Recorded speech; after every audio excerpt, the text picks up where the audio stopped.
Հայաստանում ամեն օր մահանում է մոտ 70 մարդ։ Հանգուցյալի հարազատները հոգում են տարբեր ծիսակարգերի, դագաղի, գերեզմանատեղի ծախսերը, ձեռք են բերում տարբեր տեղեկանքներ, բազում դռներ են թակում եւ յուրաքանչյուր դռնից դուրս գալիս ներսում որոշակի գումար են թողնում։ Պահանջվում է գտնել. ինչ արժե մեռնելը։ Հանգուցյալի հոգին այս պահին թերևս բախում է այն աշխարհի դռները։ Մինչդեռ մարմինը շարունակում է ենթարկվել այս աշխարհի օրենքներին, տարիների ընթացքում ձևավորված սովորույթներին ու վարքերին, համենայն դեպս մինչև հողին հանձնվելը։ Առնվազն 3 օր հանգուցյալի հարազատները բարեկամ ծանոթների ուշադիր ու գնահատող հայացքների ներքո ստիպված են լինում երբեմն մոռանալ սեփական ցավը եւ անվերապահորեն հետևել թաղման գրված ու չգրված օրենքներին։ Իրավաբանորեն մարդը կենդանի է այնքան ժամանակ, քանի դեռ հարազատները չեն ստացել նրա մահը հավաստող տեղեկանքը։ Փաստաթուղթն անհրաժեշտ է ոչ միայն այս աշխարհի հետ իրավաբանական կապերը խզելու, այլև թաղման արարողակարգը կազմակերպելու եւ գերեզմանոցում տեղ գտնելու համար։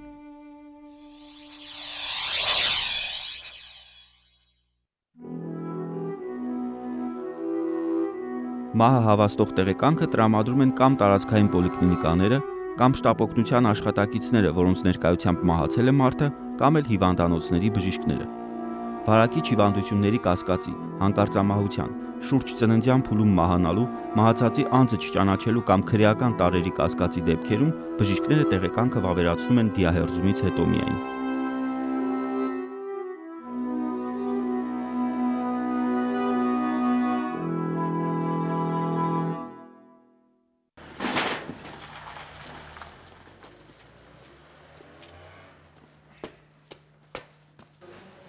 Այս ծառայությունը ծախսերի շղթայի առաջին մեծ օղակն է։ Սովորական դիահերձման համար վճարվում է մոտ 20,000 դրամ, իսկ զմռսման համար 35,000 դրամ։ Այդ վիճակով հնարավոր չէր օղարկավորել, որտեղ ջուր էր գնում ու հոտ էր գալիս, իսկ ես հնարավորություն չունեի նույն օրը օղարկավորությունը կազմակերպել։ Դրա համար իրենք ասեն կտանենք լեչ կոմիսիայում, այնտեղ բավականին զեղչերով կարվի, շատ մարդկայնորեն են մոտենում։ Չարվեցին, որտեղ ինձ այնտեղ պատճառաբանեցին, որ սա սեփականացրած է, մենք ոչ մի զեղչ անել չենք կարող։ Պարտադիր 35,000-ը պետք է մուծվի։ Ըստ գործող նորմատիվային ակտերի դիահերձումն անվճար է եւ կատարվում է պետպատվերի հաշվին, եթե մահացածը սոցիալապես անապահով կամ հատուկ խավի ներկայացուցիչ է, մահացածը վճարովի հիմունքներով բուժվելիս է եղել հիվանդանոցում, կամ եթե դիահերձումն անհրաժեշտ է դատաբժշկական փորձաքննության համար։ 16-ը։ Տանը մահացած մարդու դին դիահերձարան է տեղափոխվում շտապօգնության հատուկ մեքենայով։ Մայրաքաղաքում գործում է 2 այդպիսի բրիգադ։ Պաշտոնապես ծառայությունն անվճար է։ Ոչ պաշտոնապես, ամսական 20-ից 30 դոլար ստացող բուժաշխատողներն ապրում են հանգուցյալի հարազատների առատաձեռնության հաշվին։ Ստվերային վարձատրությունը տատանվում է 1000-ից 5000 դրամի սահմաններում։ Մահը հավաստող տեղեկանքի հիման վրա բնակչության հատուկ սպասարկման ընկերությունը Թաղման բյուրոն տալիս է քաղաքացու մահվան վկայականը։ Խաղողդոնի 27 շենք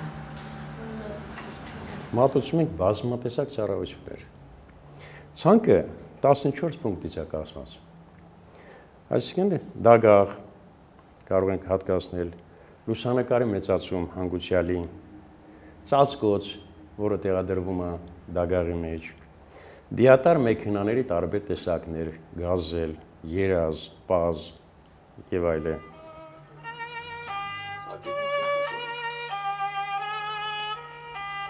Մինչև հանգուցյալին տուն տեղափոխելը հարազատները պարտավոր են լուծել մեկ այլ կարևոր խնդիր ևս՝ ձեռք բերել հանգուցյալի վերջին մահիճը։ Հարազատներն ունեն ցանկացած չափի ու ձևի դագաղի ընտրության լայն հնարավորություն։ Դագաղի շուկայական գներն այսօր տատանվում են 35-ից 1500 դոլարի սահմաններում։ Թանկարժեք են երկփեղկանի կաղնուց պատրաստված մահիճները։ Դրանք ըստ մասնագետների առավել դիմացկ ունեն, սակայն մեծ պահանջարկ չունեն։ Հիմնականում վաճառվում են 100-ից 300 դոլարանոց DSP-ից պատրաստված դագաղները։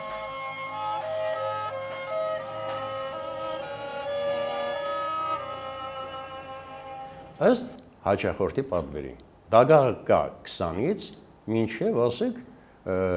50-60 հազար դրամ արժողությամբ։ Սակայն հայտնի են դեպքեր, որ մարդիկ թաղում են շատ ավելի թանկ դագաղներում, ասենք $500, $600, $700, այդպիսի դագաղներ ձեզ մոտ չկան։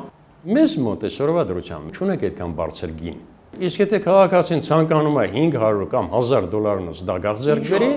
դա իր սեփական գումարների միջոցներ է, ինքը գնում է ուրիշ տեղից է ձեռք բերում։ Ոչ ձեզ մոտ։ Իհարկե ոչ մեզ մոտից։ Ի տարբերություն նախորդ ծախսերի, անհամեմատ առավել մեծ գումար է պահանջում հանգուցյալի վերջին հանգրվանը։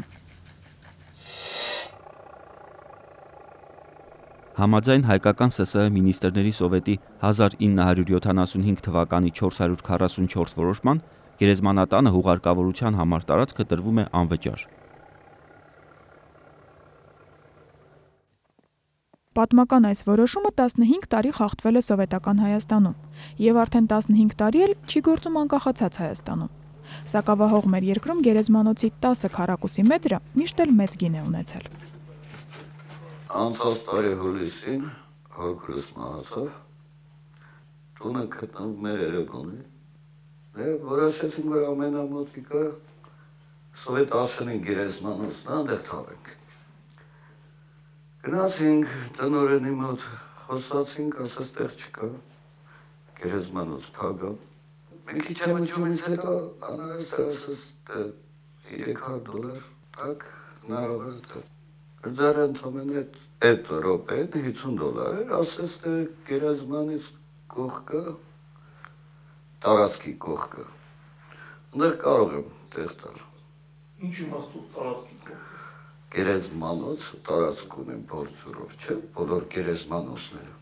Այդ տարածքի կողքը, ասես… Ես հաստատ տարածքից դուրս։ Դուրս։ Տեղը վերցրեցինք, թաղեցինք, հետո որը ժամանակ հետո որ արդեն ձեռքներս փոխանցա, որոշեցինք, որ Սիոնչի գերեզմանոցից դուրս գնացինք ղեկավարության հետ խոսացինք, այդ գործերը գերեզմանոց տարածք մսոր ավելացինք եւ այդ գերեզմանը մտցրին գերեզմանոցի տարածք։ Եթե գերեզման չունի, տրամադրում եք նոր հողակատոր հանգուցյալին հողարկավորելու համար։ Անվճար կերպով։ Անվճար կերպով։ Բոլոր գերեզմանոցները։ Բոլոր գերեզմանատներում։ Ես խոսել եմ մարդկանց հետ, որոնք ասել են, որ ինչ-ինչ գումարներ են վճարել, SS գերեզմանոցներում, որովհետև տեղ չունեին։ Դուք դա ինչպես կմեկնաբանեիք։ Դա խոսակցությունն է։ Հիմնավորել անհրաժեշտ։ Փաստաթղթային հիմնավորում գտնելը բարդ գործ է։ Եթե մեկը կաշառք է վերցրել, մյուսն էլ այն տվել է։ Հայաստանի քրեական օրենսդրությամբ պատիժ է նախատեսված թե մեկի, թե մյուսի համար։ Դա է պատճառը, որ փաստերը ներկայացվում են միայն փակ դեմքով։ Մահացել էր կինս, բարեկամներով որոշեցին, որ տանեն կնոջս թաղեն Թողմաղ գյուղի գերեզմանատունում, որտեղ այնտեղ էին գտնում նրա եղբայրները, իսկ մենք թշակառու ենք, տղասել Ֆրանսիայում է գտնվում, նրանց որ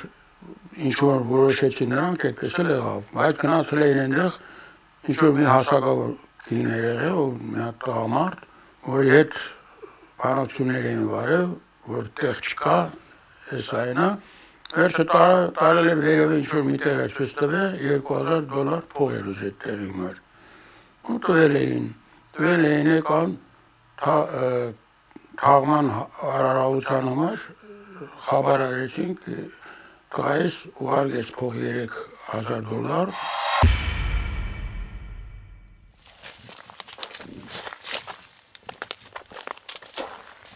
Երևանի գերեզմանոցների կենտրոնական հատվածները վաղուց արդեն զբաղված են։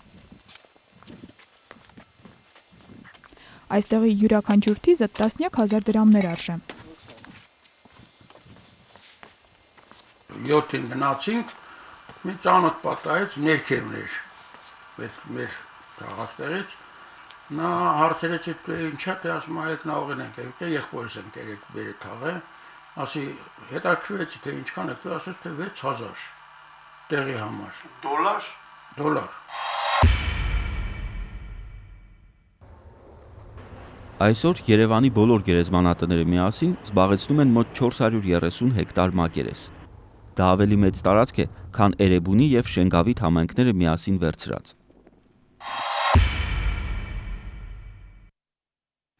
Գերեզմանատեղի հարցն անհամեմատ հեշտ է լուծվում գյուղական համայնքներում։ Տեղաբնակների համար համայնքապետը տարածքն անվճար է տալիս։ Մերս ընտանիքի բաղով առաջի դեպքն էր, որ sense բան եղավ։ Տեղ չունեինք։ Ես գնացի ուրեմն գյուղապետարան,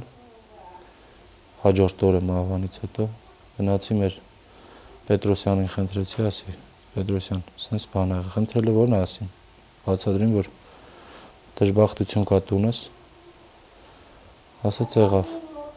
գնացի ինքը մարդ դրեց իրանց մեքենայով, բարձացանք գերեզմաններ,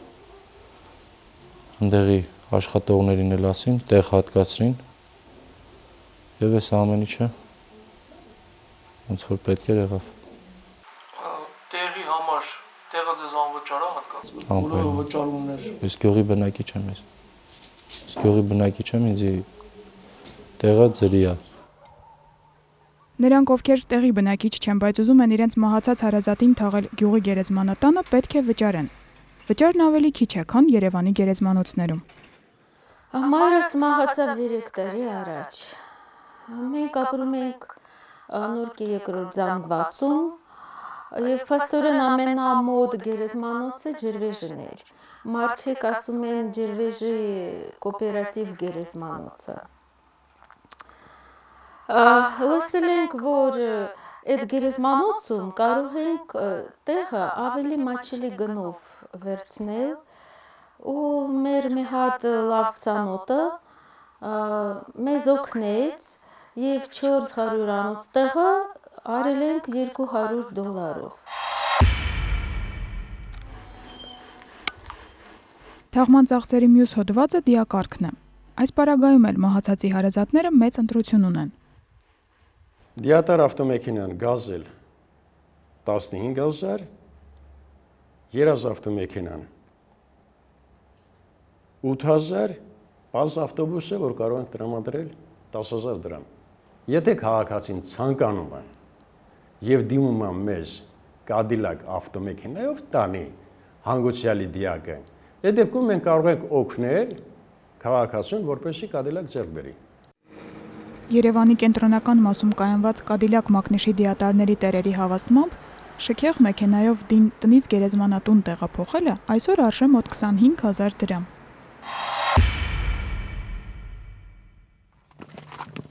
$9,500 դրամ։ Պաշտոնական գնացուցակով այսքան պետք է վճարել գերեզմանափոս փորելու համար։ Բայց բոլոր նրանք, ում դրանն արդեն չոքել է չսպասված ուխտը, գիտեն,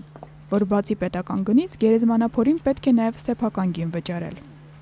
Գումար ես միայն տվել եմ գերեզմանափորերին, որ հողս առած ա եղել, դժվար ա փորելը, գերեզմանափորերին վճարել եմ $40։ Երբեմն կա, ասենք, բաներ, գերեզմանոցների կողքում կան աշխատողներ, որոնք ոչ ձևակերպած են մեզ մոտ, մեծ գերեզմաների մոտ։ Գալիս են քաղաքացու հետ խոսում են, ինչ որ գումարներ են ուզում այդ փոս փորելու համար եւ դա առաջանում է խոսակցություն տնտեսության վրա։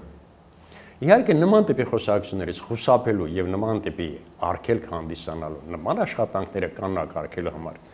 այսօրվա դրությամբ մեր տնտեսության ղեկավարությունը որոշել է բարձրացնի փոս փորողների, գերեզմանափոս փորողների աշխատավարձը, ընդհանուր հասնելով 56 մինչև 80,000 դրամի։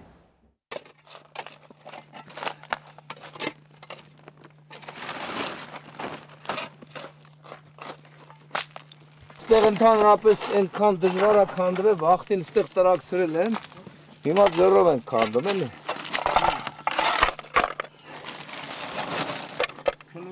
Համ աշխատանքն է դժվար, համ էլ այդ նույն արարողությունը, որը որ կոշիկներն ես հանում, երեսն ես ծածկում, դնում ես կրիչքեն ձգում, այդ դրանք սա հոգեկանի վրա մարդու ազդում անգամ։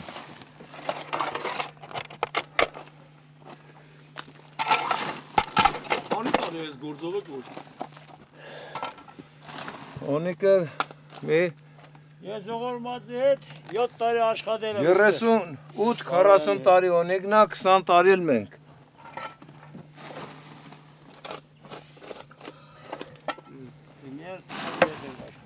2 մետր 20 սանտիմ։ Մեջի գործը պրծավ։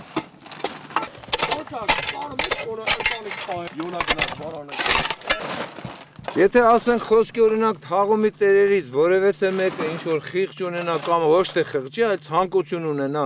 որ ասենք մի քանի կապեկ տվեց, էտա։ Աշխատավարձը եթե 8000 դրամ ա եղել, մինչև այսօր հիմա ավելացրել են եղել է 12000։ 12000-ով կարաս ընտանիք պահես։ Սենց է, ամեն մեկս մի հատ փոս են քանդում։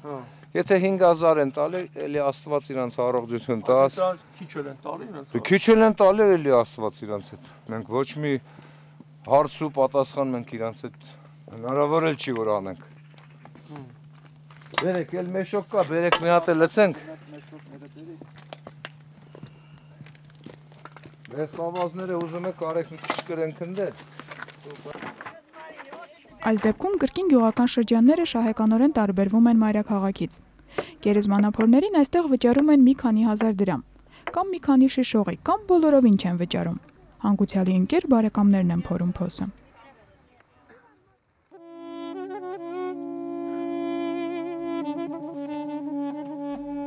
Թաղման արարողակարգը ենթադրում է այլ ծախսեր ևս՝ լուսանկարի, ծաղիկների, հոգեհանգստի երաժշտության համար։ Ամենահամեստ հաշվարկներով հարազատները 25-ից 50 դոլար վճարում են դուդուկահարներին, 8-ից 10,000 դրամ լուսանկարի մեծացման եւ մոտ այդքան էլ ծաղիկների, մոմերի ու ժապավենների համար։ Սրանք սակայն կաթիլներ են ծովում, եթե համեմատենք մեկ այլ կարևոր ու պարտադիր արարողության՝ հոգեհացի հետ։ Ցավակցենք նրանց։ Սա հուղարկավորության ծախսերի այն միակ հոդվածն է, որտեղ դժվար է ասել։ Մայրաքաղաքային արարողակարգն է թանկ, թե գյուղականը։ Հոգեհացի ծախսերը կազմում են ընդհանուր ծախսերի մոտ 40%-ը, գյուղերում երբեմն 80-ից 90%-ը։ Այս անդղակի վերին նիշը որոշում են հարազատները։ Ստորինը որպես կանոն սկսվում է 300 դոլարից։ Համեստությամբ չտառապող ունևոր դասակարգը հոգեհացը կազմակերպում է մեծ ու ճոխ դահլիճներում, ծանր սեղաններով, ծախսելով մի քանի հազար դոլար։ Եվ այսօր մեզ հետ չէ ֆիզիկապես։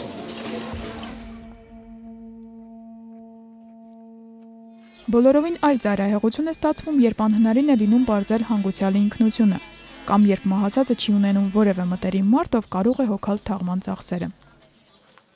Երբ սկեսուրս մահացավ, ես կանգնած էի փաստի առաջ, որ չունեի ոչ մի հնարավորություն իրեն հողարկավորությունը կատարելու համար։ Երբ դիմեցի ԺԵԿ, որպեսզի ինչ-որ մի հարցով օգնեին իրենց նախկին աշխատակցուհուն, իրենց կառավարիչը ինձ ուղղություն ցույց տվեց, որ կարող եք դիմել թաղապետարանին, թաղապետարանը որոշ հարցեր կհոգա ձեր կարիքներին։ Դիմել եմ թաղապետարան պարոն Գանջումյանին, դիմումս ուղղել եմ իրեն, շատ սիրալիր ընդունել է իմ դիմումը, մակագրել է առանց որևէ քաշքշուկների, եւ ես այդ թուղթը տարել եմ թաղման բյուրո։ Այնտեղ ինձ տվել են դագաղը առանց գումարի, թաղման ծախսերն են թաղապետարանի կողմից արվել եւ ավտոմեքենա են տրամադրել, որ դիակը տեղափոխեմ գերեզմաններ։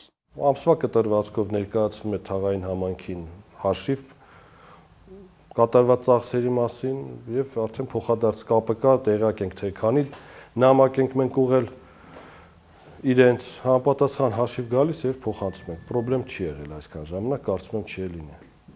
Մենք պայմանագիր ենք կապում թաղապետարանների հետ, պարտադիր մատուցող ծառայությունները, այսինքն ֆոսֆորելը, դագաղ տրամադրելը,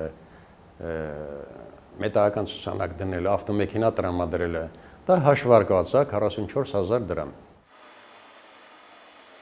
Որպես թաղման ծախսերի ստորին սահման կարելի է ընդունել պետական 44300 դրամը, որը համայնքները փոխանցում են հատուկ սպասարկման կազմակերպությանը սոցիալապես անապահով ընտանիքի մահացած անդամի հուղարկավորության համար։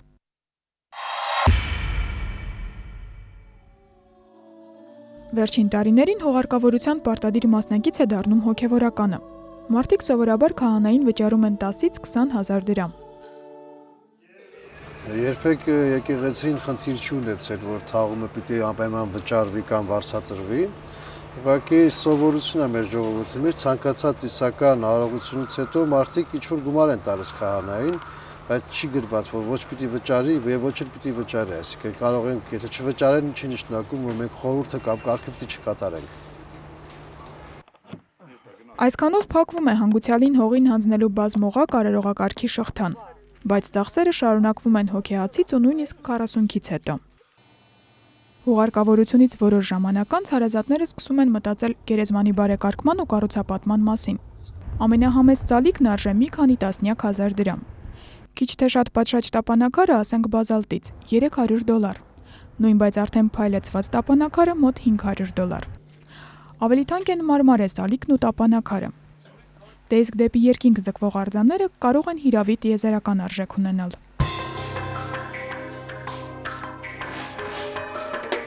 Արգելվում է դամբարանների կառուցումը, թանկարժեք հուշարձանների եւ այլ կառուցվածքների կանգնեցումը գերեզմանների վրա։ Տապանակարերի, սալերի, եզրակալների եւ դագաղների պատրաստումը կատարվում է հաստատված տիպային նմուշներով եւ գնացուցակներում նշված գներով։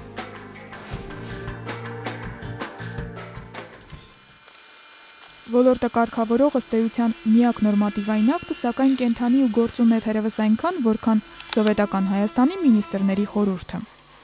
Դատարկ իրավական դաշտն ավելի է մեծացնում հասարակության բարոյական չափանիշի դերը։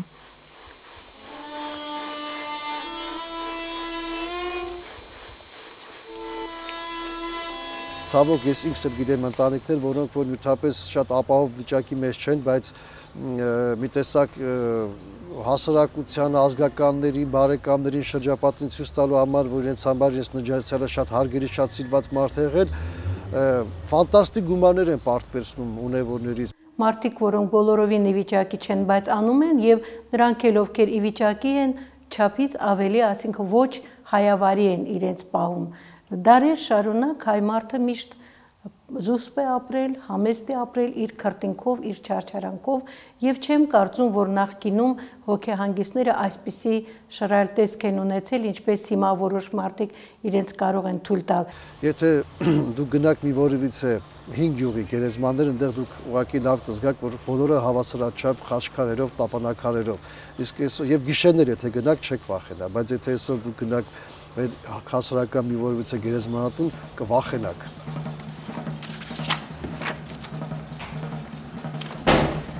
Սա բաղում եք տան։ $200 տվեցինք դագաղին, $100 նստեց երաշտությունը։ Դագաղը ասենք $80, հերձումը 20,000, նվագողները մի $50։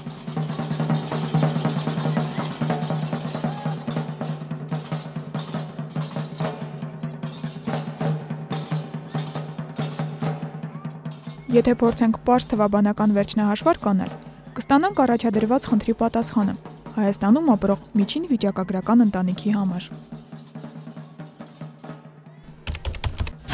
Թաղման ամբողջ արարողակարգի համար հոգեհացը ներառյալ սքավոր հարազատները ծախսում են Երևանում միջինը մոտ $800, մարզերում կիսով չափ պակաս։ Գերեզմանոցի բարեկարգման ու կառուցապատման համար մայրաքաղաքում ծախսում են մոտ $700, մարզերում կիսով չափ պակաս։ Ընդամենը Երևանում $1500, մարզերում $750։